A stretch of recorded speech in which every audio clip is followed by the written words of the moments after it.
So Jesus is surrounded by people and doesn't have time for himself to get rest or to eat at times, and then he says to the apostles who are perhaps enduring the same kind of maybe exhaustion or lack of quiet time to themselves, and he could complain about it, but of course he doesn't. And then as they're trying to take some rest, there's this gigantic crowd waiting for them. And what does Jesus do? He feels pity for them, and he doesn't look at himself and say, "Oh, here I am trying to take a rest, and now I got all these people waiting for me."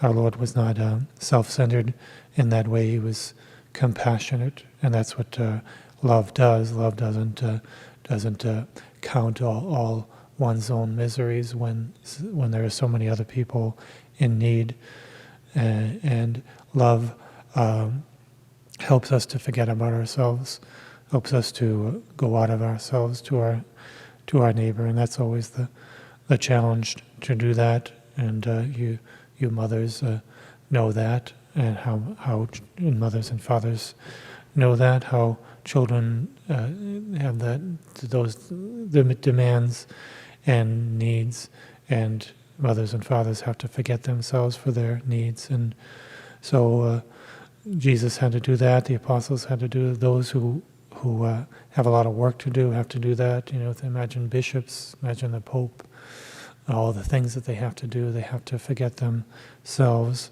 I mean, even movie stars, even imagine those in government offices who are so busy, have to forget themselves to serve the needs of their people.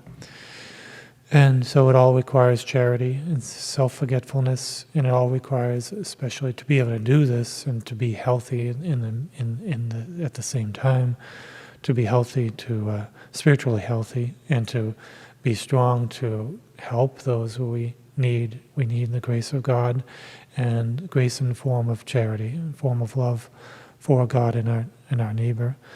And so we want to be filled with charity, and when we are, we can do great things. We can do many things. We can do more than we can imagine that we can do, because God fills us with superhuman strength, grace from Him. So we want to be full with that charity, and that charity and that strength will wane the more we focus on ourselves. So our focus is charity and faith, knowing that God will give us the strength to do anything He calls us to do.